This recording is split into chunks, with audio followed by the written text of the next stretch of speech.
में जो हमारे शत्रु है, हमारे मित्र भी है, उनको ज्यादा आशीष मिल रही है संसार में, उनको देख के भी कूदने लगते, रोने लगते हैं, है ना।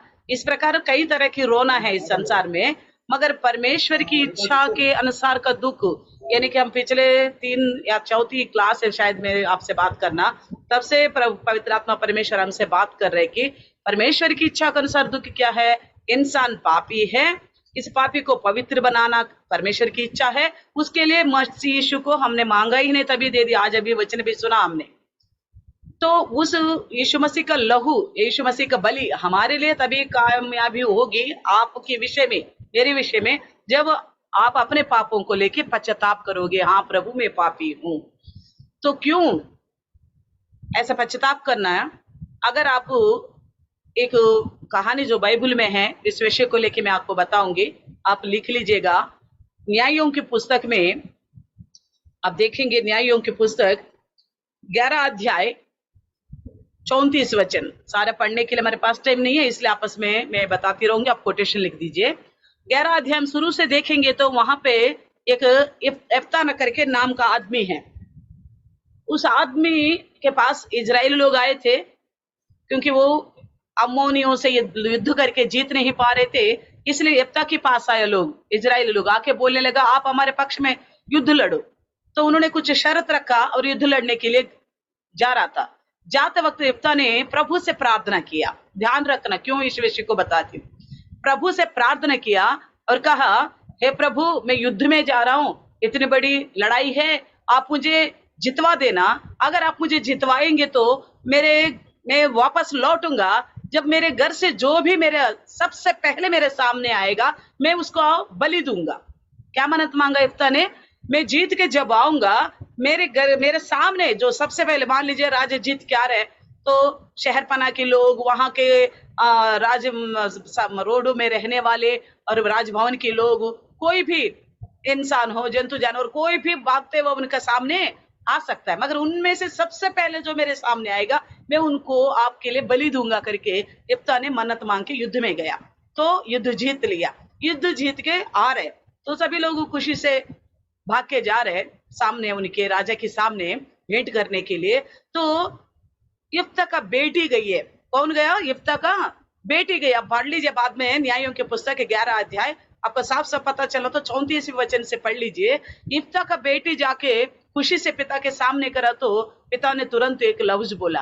क्या करके बोला पता? हे बेटी, मुझे दुख देने वालों में से तू भी एक हो गई है। मुझे बहुत सारे लोग हैं जो दुख देने वाले, उनमें से तू भी एक हो गई है। उसकी बेटी ने बोला पिताजी ऐसे क्या बात कर रहे, मैं तो खुशी से आपके सामने आई, आप जीत के आ रहे बोल के। तब उसने बोला नहीं बेटी, मैंने युद्ध में जाने से पहले मैंने मन्नत मांगा था कि मैं जीत के जब आऊंगा मेरे घर से जो भी पहले आएगा मैं उसको बलि दूंगा करके मन्नत मांगा। मगर बेटी तू आए मेरे सामने। वो बेटी कौन है पता है? एकलौती है ना, और कोई बच्चे है उसके। उस यिप्तह का कोई और बच्चे नहीं है, ना बेटा और ना बेटी, एक ही बेटी एकलौती। तो अभी यिप्तह को क्या करना पड़ेगा? बलि देना पड़ेगा। तब तुरंत बेटी ने क्या बोला पता है? पिताजी जैसा आपने परमेश्वर से मन्नत मांगी है उसी के अनुसार करो। तो क्या करना पड़ेगा? बेटी को बलि देना पड़ेगा। मगर उस बेटी ने एक निवेदन रखी अपने पिता के पास, पिताजी मुझे 2 महीने की छुट्टी दे दो, क्योंकि मैं अपनी सहेलियों के साथ पहाड़ के ऊपर जाके अपनी कुंवारीपन के लेकर मैं रो रो के फिर 2 महीने के बाद आऊंगी। तभी मेरे लिए आप, तभी मेरे साथ जो करना चाहिए, अपने मन्नत मांगा था जीतने पर बलि देने का, मैं ही सबसे आगे आई तो मुझे ही बलि देंगे आप, तो फिर मैं आऊंगी तभी मुझे आप बलि देना करके बोल दिया। तो पिताजी ने बोला ठीक है बेटा जा, और 2 महीने के बाद आ जा। फिर वो चले गई। 2 महीने जंगलों में पहाड़ी के ऊपर अपनी सहेलियों के साथ रहकर अपनी कुंवारीपन को देखकर, अपनी कुंवारीपन को लेके रो रो के फिर 2 महीने के बाद आई, और 2 महीने के बाद जैसे आई वैसे पिता ने उसके साथ किया। आके बोली पिताजी आपने जो मेरे विषय में मन्नत मांगी थे आपने वो मेरे साथ पूरा करो। उसने बोला तो पिता ने उसको बलि दे दिया। अब न्यायों की पुस्तक 11 अध्याय बाद में आज ही पढ़ लेना, ठीक है। तो फिर इससे हमें सीखने को क्या मिल रहा है, इस बात को मैं बताना चाहती हूँ। तो परमेश्वर को बलि देना है यिप्तह अपना बेटी को लेकर। यिप्तह की बेटी ने बोला मैं 2 महीने में अपने कुंवारीपन को लेकर रो के आऊंगी।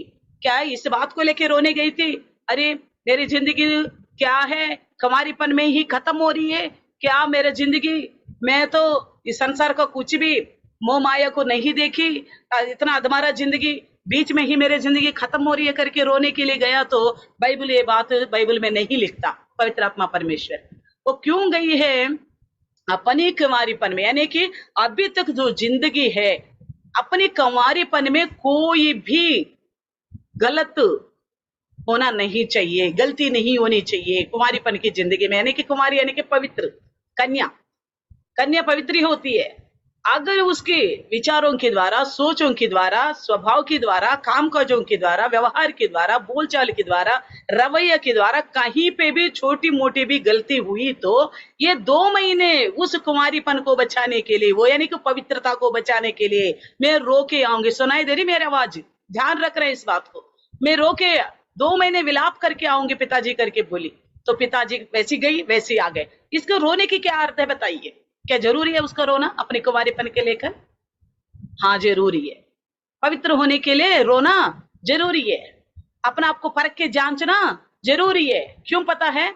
बलि चढ़ाने जा रहे इस बेटी को, यफ्ता की बेटी को बलि देने जा रहे।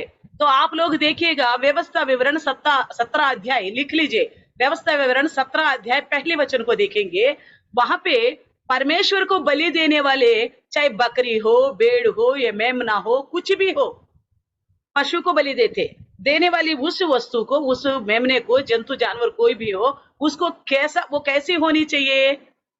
वो पवित्र होनी चाहिए, ना कि वो अंधी होनी चाहिए, ना कि वो लंगड़ी होनी चाहिए, ना कोई उसका बीमारी होनी चाहिए। परमेश्वर ने तो जब उसको बलि के लिए परमेश्वर ने विधि रखा था ना, 1 साल के अंदर की बछड़ा को मांगा और मेमने को मांगा, 1 साल के अंदर ही होनी चाहिए करके मांगा। अब 17 अध्याय व्यवस्था विवरण देखेंगे तो वहां पे परमेश्वर को देने वाला चीज पवित्र होनी चाहिए। पवित्र हो, उसको जांचे, वो कभी बीमारी तो नहीं है, वो कभी लंगड़ा तो नहीं है, वो गाय बैल कोई भी किसी चीज को परमेश्वर के लिए चढ़ाते हैं, बलि देते हैं, तो वो परमेश्वर यहोवा ने स्वयं व्यवस्था में लिखवाया है। प्रभु को जो बलि देते हैं वो चीज पवित्र होनी चाहिए। जंतु जानवर के ख्वाबों में पाप नहीं होता, जंतु जानवर बातों से पाप नहीं करता, जंतु जानवर नजरों से पाप नहीं करता। उस चीज को लेके भी उसके शरीर में कोई ऐसे दाग धब्बा, कोई बीमारी हो तो उसको बलि नहीं देना बोला परमेश्वर ने। यानी कि कहने का मतलब क्या है? परमेश्वर ले व्यवस्था में बोलता है मैं पवित्र हूं इसलिए तुम भी पवित्र बने रहो। तो पवित्र परमेश्वर को क्या चीज देने से अच्छा लगेगा? क्या चीज पवित्र परमेश्वर को भाएगा? पवित्र वस्तुओं को ही देना है। इसलिए बलि के विषय में परमेश्वर ने बोला ये भेड़ बकरे जो भी दे रहे तो पवित्र देना चाहिए, इसलिए उसका कोई दाग धब्बा नहीं होना चाहिए। इसलिए बलि को देते वक्त जब सोलोमन राजा ने मंदिर को बनाया था, वहां पे यरूशलेम मंदिर की बना के बहुत सारे फाटक बना के, वो फाटकों की एक फाटक में ये भी जगह बना दिया, याजक लोग उस भेड़ के लिए, जो बलि के लिए जो भेड़ बकरियां मेमना कोई भी लेके आता तो याजक लोग उसको जांचते थे कहीं ये बीमारी तो नहीं, क्योंकि व्यवस्था विवरण 17 में बोला था परमेश्वर ने ये कोई अंधी तो नहीं है, कोई लंगड़ा तो नहीं है, कोई इसके शरीर में दाग धब्बा तो नहीं है, ऐसा कोई बीमारी तो नहीं है। इसको करके वो जांच के उसको धो के तब उसको बलि के लिए देते थे। समझ में आ रहा है? यानी कि परमेश्वर को देने वाला चीज पवित्र होना चाहिए। अब यफ्ता का बेटी को दे रहे, यफ्ता अपनी बेटी को, तो यफ्ता तो मन्नत मांगा मैं देऊंगा क्योंकि ये शादी नहीं हुई, अभी बच्ची जैसी है, एकलौती बेटी है, तो परमेश्वर के मैंने मांगा तो देना है मुझे, वही सोची। मगर यफ्ता कितना खरा है प्रभु का नजर में, उनकी बेटी उससे भी कई गुना खरा और पवित्र है। इसलिए उसने बोली पिताजी मुझे मालूम है, हमारे आत्मा के द्वारा पवित्र आत्मा प्रभु क्या समझाता है, हमें मालूम है पिताजी परमेश्वर को चढ़ाने वाला चीज पवित्र होना चाहिए, इसलिए मैं जाके अपने कुंवारीपन को लेकर पहाड़ के ऊपर 2 महीने विलाप करके रो रो के आऊंगी, तब भी आप मेरे को बलि देना। इसी बात को ध्यान रखना। आप लोग अभी जो तैयार हो रहे हैं ना बपतिस्मा के लिए, आप परमेश्वर के लिए चढ़ाया जा रहे हो। क्या हो रहा है तुम्हारे साथ? आप परमेश्वर के लिए चढ़ाया जा रहे हैं। जैसे हम अर्पण देते हैं ना, अर्पण चढ़ाते हैं ना प्रभु को, हम अभी बलि तो नहीं दे रहे, अर्पण देते हैं। परमेश्वर ने जो बोला मैं अभी बलि नहीं चाहता हूं, क्योंकि बलि देने वाला इजराइल हमेशा भटकता गया। बलि दे रहे भेड़ बकरियों को, इनका क्या जा रहा है? अगर इनके हाथ पैर मांगता तो परमेश्वर सही होता। परमेश्वर ने बलि मांगा तो बलि दे रहे, मगर अपनी ओर से पाप अंधाधुन करते जा रहे। इसलिए आज परमेश्वर हमारे द्वारा हृदय की अर्पण, हम कुर्बान होना प्रभु के लिए पूर्ण रीति से प्रभु के होना है हमें, यानी कि मेरा मेरा उद्देश्य जैसा करके मेरे अंदर नहीं होना चाहिए।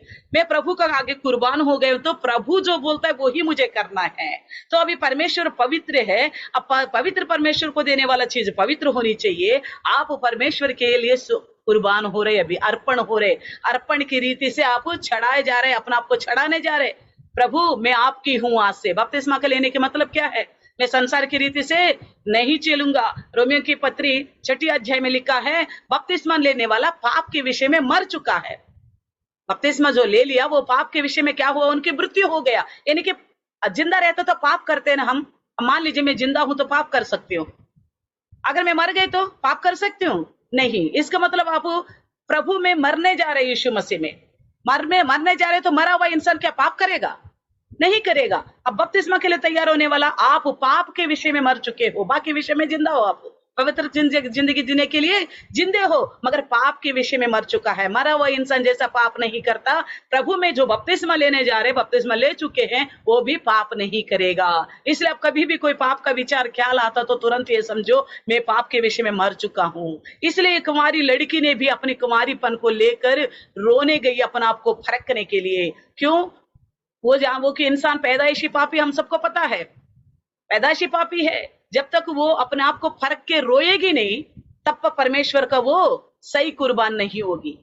अपने पापों के विषय में पश्चाताप नहीं करेगा, परमेश्वर उस बलि को स्वीकार नहीं करेगा। मान लो अब तो अपने कहने के अनुसार बलि दे दिया, इस बेटी ने अपने लिए पछताव का प्रार्थना नहीं किया, तो परमेश्वर उससे प्रसन्न नहीं होगा। ऐसे में हमें अगर शायद इस बाइबल ग्रंथ में उसको लिखता भी नहीं होगा।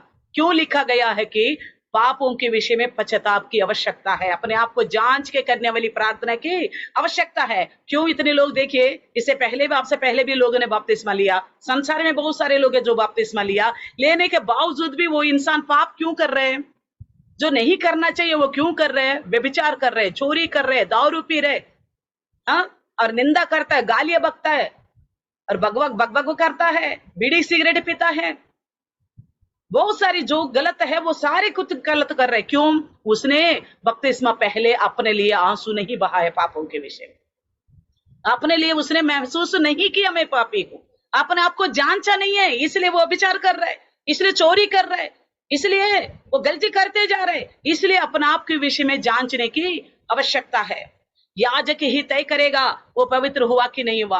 देखो हम लूका सुसमाचार 17 अध्याय में देखेंगे तो वहां पे यीशु मसीह के पास 10 कोड़े आए थे रोते रोते, ए नाजरत के यीशु हम पर दया करो, ए दाऊद का पुत्र हम पर दया करो। 10 कोड़ी आया, पर वो यीशु ने क्या बोला पता है? जाओ याजक को दिखाओ।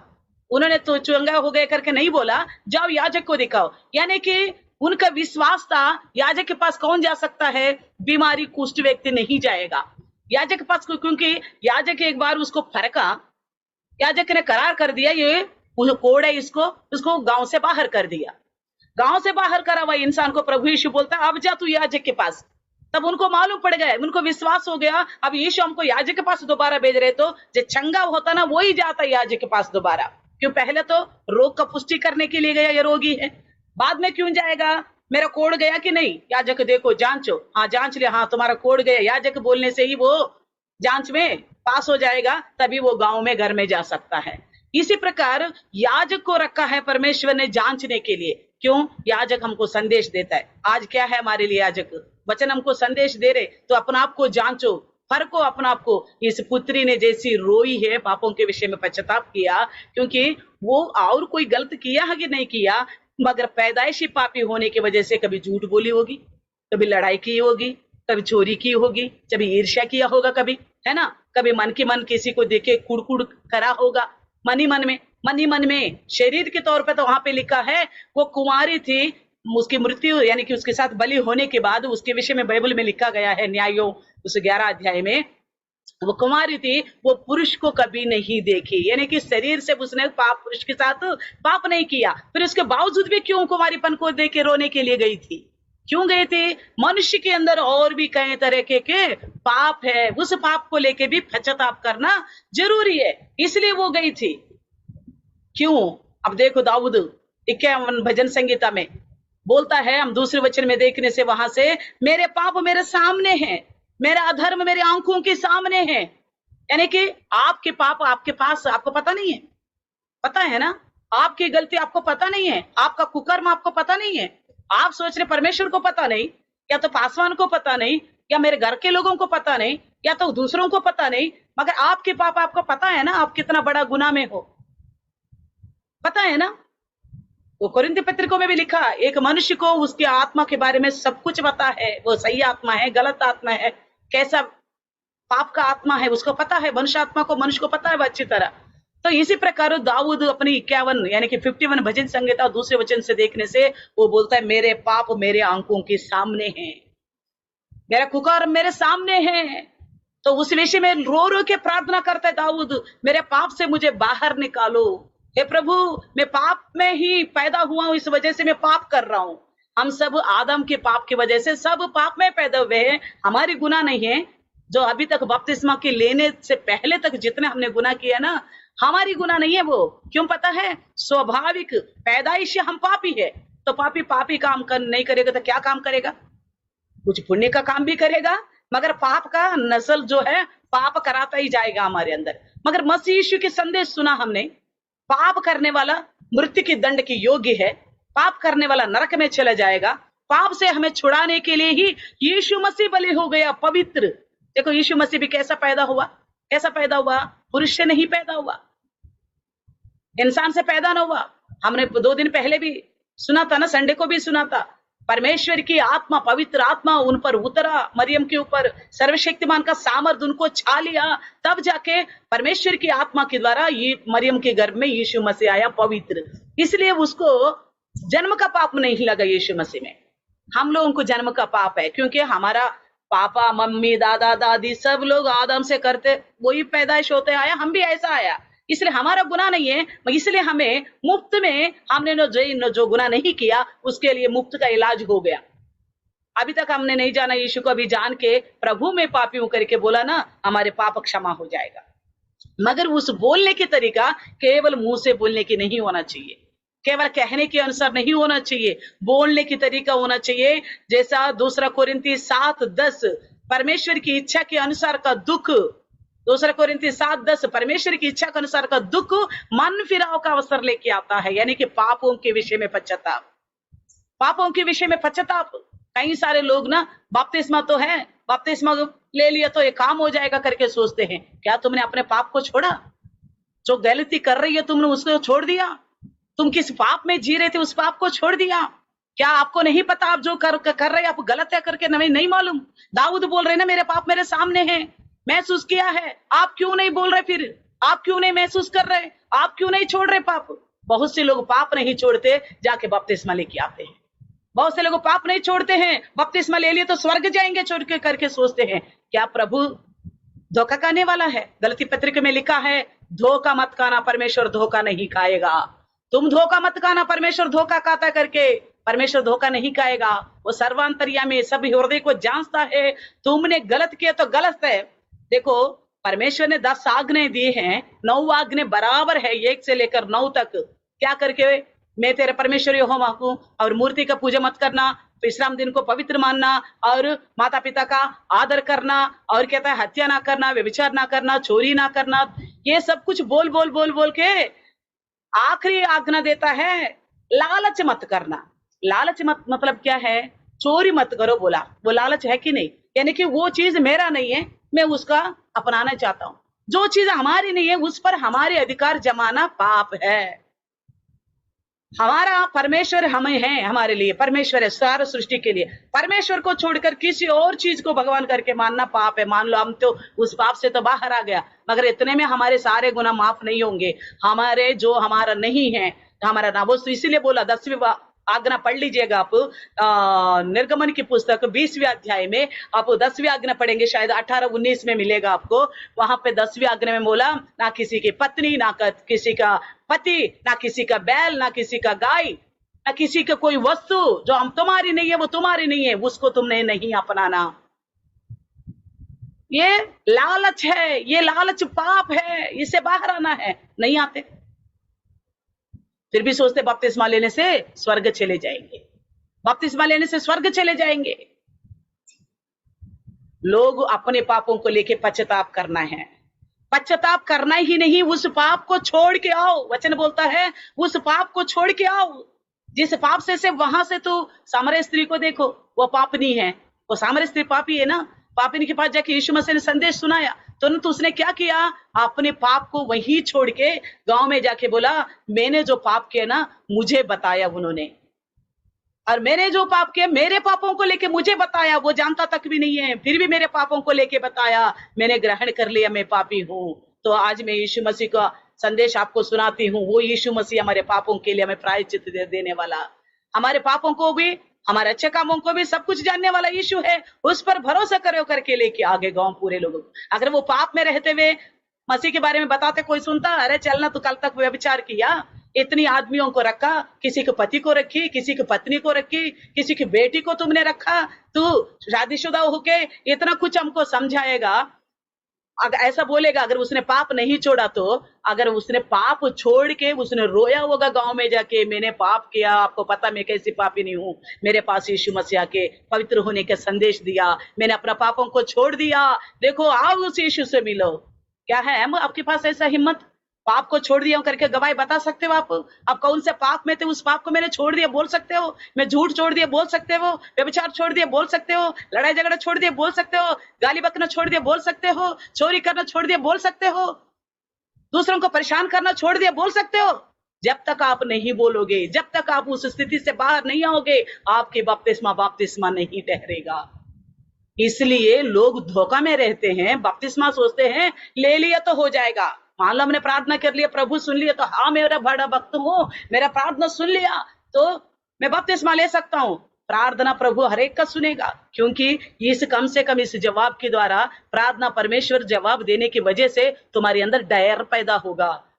अरे परमेश्वर पवित्र है करके समझोगे, डर पैदा होके पाप का जिंदगी को छोड़ दोगे करके चिन्ह दिखाया तुम्हारे सामने। लोग सोचते अद्भुत कार्य करा, प्रार्थना सुना तो मैं भक्त हो गए हूं, मैं कुछ भी कर सकता हूं करके सोचते हैं। नहीं बख्श सकते हम परमेश्वर से, नहीं बख्श सकते परमेश्वर से। इसलिए धोखाबाजी जिंदगी छोड़ दो और प्रभु के सामने सीधे हो जाओ, झुक जाओ, गलतियों को मानो। अगर तुमने सच्ची में गलतियों को मान लिया, बपतिस्मा का लायक है, तो अपने पापों का प्रायश्चित का गवाही बताओ। मैंने पापिन स्त्री थी या पापिन पुरुष था, मेरे अंदर ये गलत आदत थी, मैंने ये छोड़ दिया, संदेश सुनने से पहले मैं इस गलत में थी, ये संदेश सुनने के बाद मैं सुधर गया। इसलिए हम बपतिस्मा का स्टडी देते, नहीं तो और संदेश रोज नहीं दे रहे।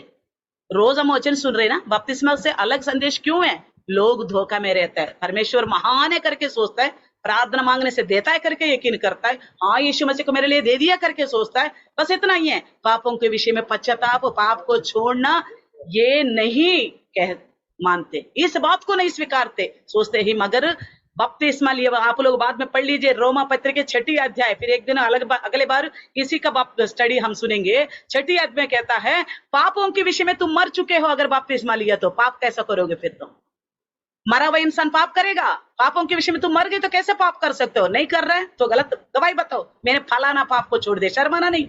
तुम्हारे जैसे भाई कई सारे लोग होंगे अभी भी उसी प्रकार का पाप में, तुम्हारी साफ साफ माफी मांगने की वजह से, कलीसिया के सामने अपनी गलतियों को स्वीकारने की वजह से, और भी जितने पापी लोग हैं ना हमारे जैसे गलत करने वाला, वो भी सबक सीखेंगे, पाप को मानेंगे, पश्चाताप करेंगे, छोड़ के बाहर आके उद्धार पाएंगे।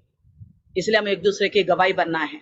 बपतिस्मा ऐसे ही लेने से हम प्रभु के राज्य में नहीं जाएंगे। लोग धोखा में ना रहे, इसके लिए हम हमारे गला फाड़ फाड़ के रोज संदेश देते हुए भी गला फाड़ फाड़ के 2 महीने संदेश सुनो, 3 महीने बपतिस्मा का संदेश सुनो, 4 महीने बपतिस्मा का संदेश सुनो, इसलिए बताते। आपको समझ में आ गया अब तक का बेटी क्यों रोई है? इस प्रकार का पश्चाताप का रोना आपको होना है।